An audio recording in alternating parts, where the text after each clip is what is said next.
ముఖ్యమంత్రి జగన్మోహన్ రెడ్డి పాలనలో దళితులను 125 అడుగులు తొక్కేశాడని దళిత నేత నిరానంద అన్నారు. స్థానిక హెచ్ఎం కాలేజీ వద్ద గల అంబేద్కర్ విగ్రహం వద్ద నిరసన కార్యక్రమంలో దళిత నేత నిరానంద అన్నారు. ఈ సందర్భంగా మాట్లాడుతూ నమ్మి ఓటేసిన దళితులను 125 అడుగులు లోతుకు తొక్కి అంబేద్కర్ 125 అడుగుల విగ్రహాన్ని చేయటం జగన్ మనవాద పాలనకు నిదర్శనమన్నారు. ఈ కార్యక్రమంలో దళిత సంఘాల ఐక్యవేదిక జాతీయ అధ్యక్షులు చప్పిడి వెంకటరావు, ఎంఆర్పీఎఫ్ రాష్ట్ర అధ్యక్షులు ఆంజనేయులు, మానవాధికార హక్కుల అధ్యక్షులు దారా అంజయ్య, కాకుమాను రవి, వెంకటేశ్వర్లు, కృష్ణ తదితరులు బాగున్నారు.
సప్లా నిధులు విడుదల చేయాలి జగన్.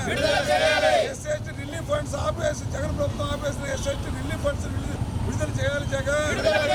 దళిత మంత్రులు ఎమ్మెల్యేలకు రాజ్యాంగం. ఎస్సీ ఎస్టీ బీసీ ఓట్లతో నమ్మించి గద్దెనెక్కిన జగన్మోహన్ రెడ్డి 4 ఏళ్ళుగా ఎస్సీ ఎస్టీ బీసీలను మోసం చేసాడు. ఎస్సీ ఎస్టీ బీసీ సంక్షేమ పథకాలు రద్దు చేసాడు. ఎస్సీ ఎస్టీ సప్లా నిధులు మొత్తం దారి మళ్లించి అగ్రకులాలకు దోచిపెట్టాడు. ఎస్సీ కార్పొరేషన్ 3 ముక్కలు చేసి ఒక్క కార్పొరేషన్ రూపాయి కూడా జగన్మోహన్ రెడ్డి విడుదల చేయలేదు. అదేవిధంగా అందరికి ఇంగ్లీష్ మీడియం అని చెప్పి ఎస్సీ ఎస్టీలకు అమలవుతున్న బెస్ట్ అవైలబుల్ స్కీమ్ రద్దు చేశాడు. అంబేద్కర్ ప్రపంచంలోనే అత్యధికంగా చదువుకున్న అంబేద్కర్ పేరుతో అమలవుతున్న విదేశీ విద్యని జగన్మోహన్ రెడ్డి తన పేరుతో మార్చుకున్నాడు. ఈ విధంగా మొత్తం ఎస్సీ ఎస్టీ నా ఎస్సీలు నా ఎస్టీలు నా బీసీలు అంటూ ప్రమోషన్లో రిజర్వేషన్లు కూడా ఎస్సీ ఎస్టీలు నాశనం చేశాడు.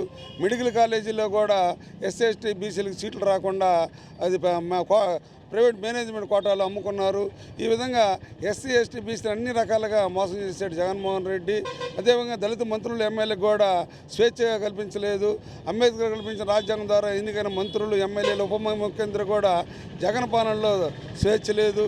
ఈ విధంగా అన్ని రకాలుగా ఎస్సీ ఎస్టీ బీసీలను మోసం చేసి దగా చేసిన ముఖ్యమంత్రి రానున్న ఎన్నికల్లో ఓట్ల కోసం 125 అడుగుల అగ్రహం పెట్టడం కాదు, 125 అడుగుల లోతుకి దళితులను జగన్ పాలనలో తోచేసి రూపాయి సంక్షేమం కూడా వీళ్ళకి ఇవ్వలేదు. నవరత్నాల పేరుతోటి అగ్రకులాలకి దళితుల నిధులు వచ్చాయని పంచిపెట్టాడు జగన్. అదేవిధంగా ఎస్సీ కేసుల్లో 41 CRPC అమలు చేసి పోలీస్ స్టేషన్లో అగ్రకుల ముద్దాలకి బెయిలిస్తున్న అగ్రకుల రక్ష ప్రభుత్వం జగన్ అమలు చేస్తున్నాడు. కాబట్టి దళితులకు చేస్తున్న మోసాన్ని దళితులు గ్రహించాలని మేము ఈ సందర్భంగా బోటకు అంబేద్కర్ అగ్రవిష్కరణ చేసినందుకు మాత్రాన ఎస్సీ ఎస్టీ ప్రజలు ఓటేయరని చెప్పి మేము విశ్వసిస్తున్నాం.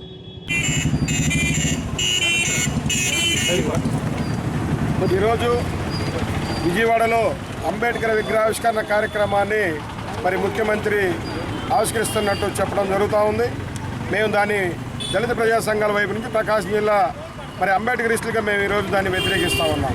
ఎందుకంటే ఈ రాష్ట్రంలో జగన్మోహన్ రెడ్డి ముఖ్యమంత్రి అయినప్పటి నుంచి వ్యవస్థల మొత్తాన్ని నిర్వీర్యం చేసి ఎస్సీ ఎస్టీ సప్లా నిధులు ఎస్సీ కార్పొరేషన్ మొత్తాన్ని కూడా నిర్వీర్యం చేయడంతో పాటు ఈరోజు దళితులకు సంబంధించినటువంటి సుధాకర్ డాక్టర్ నుంచి మొదలుకుంటే మొత్తం కూడా ఇసుక మాఫియాలు లేకపోతే ల్యాండ్ మాఫియాలు మొత్తం కూడా దళితుల మీద హత్యలు అత్యాచారాలు చేసి ఎస్సీ ఎస్టీ కేసుల్లోనే దళితుల్ని జైలు పంపించినటువంటి దుర్మార్గమైన పాలన కొనసాగిస్తూ ఈరోజు అంబేద్కర్ విగ్రహాన్ని ఆవిష్కరిస్తే అతను చేసిన పాపాల పోతాయి అనుకుంటాడేమో, మరి అదేమీ కాదు.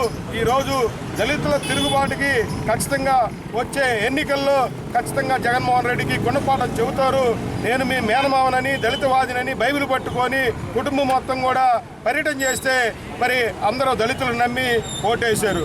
ఈరోజు దళితులకు సంబంధించిన హక్కుల మొత్తాన్ని కూడా కాలరాసి రాజ్యాంగబద్ధంగా ఉన్నటువంటి వ్యవస్థల మొత్తాన్ని కూడా ధ్వంసం చేసి ఈరోజు దళితుల ద్రోహిగా మిగిలిపోయాడు జగన్మోహన్ రెడ్డి అని చెప్పేసి మేము ఈ సందర్భంగా తెలియజేస్తా ఉన్నాను. అంబేద్కర్ విగ్రహ ఆవిష్కరణ చేయడానికి నీకు ఎలాంటి అర్హత లేదని చెప్పేసి ఈ సందర్భంగా మేము ఖండిస్తాం.